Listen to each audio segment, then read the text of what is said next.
Good day to you all. My name is Kyle Davian. Welcome to another edition of Typical Males. Today's little ditty I call Unforbidden Dance. Usually when guys talk about the days of old, that is childhood, we seem to be laughing our heads off about silly things that all boys go through.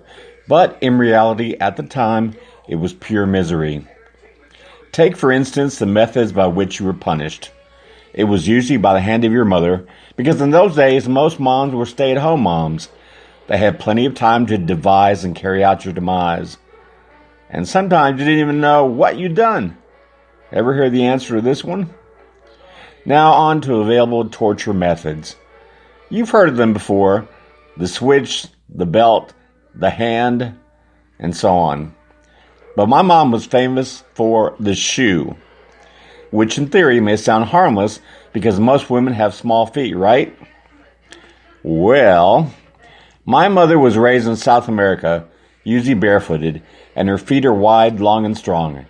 I used to tease her that she was built that way so she could better balance the goods on her head when she came back from the fields with the crops. She didn't think that was funny. Now back to Torture 101. My mother was a shoe queen. Run if you wish, try all you want, it's useless. You know you won't win.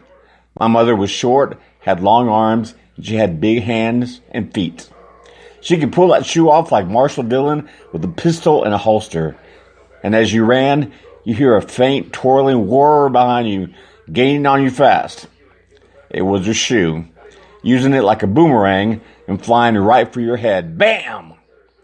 Down to the ground you go, while her arms are grabbing for you.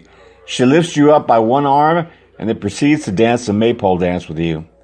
You know, your mother would hold your hand up in the air and spank you with the other one with the warmed up shoe. Yeah. My mother was normally a very nice and patient woman, but I knew I had totally crossed the line this time.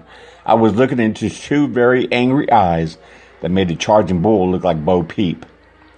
I started screaming, and she yelled at me to hurry up and get in the house. But believe me, that incident wasn't over by a long shot. She just wanted me to be indoors so the neighbors wouldn't hear. You know, no witnesses, you see. When it was finally over, she banished me to my room, which was worse than it sounded. At that time, there were 3 of us kids, 1 girl and 2 boys, and we all slept in that tiny room. And as siblings are apt to do, they started to laugh and pick on me. "Oh, please," I snapped back. "Shoot, hurt me? She was just tickling me."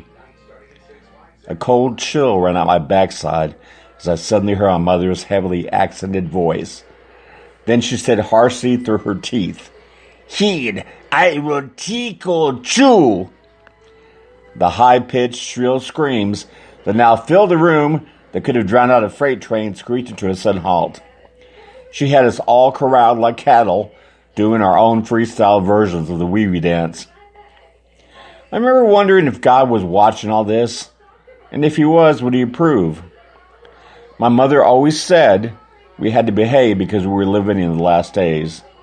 When she said, "This hurts me more than you will know," it translated into, "I brought you into this world and I can take you out."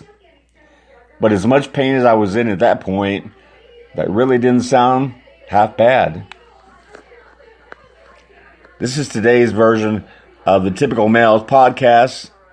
Remember, you can always purchase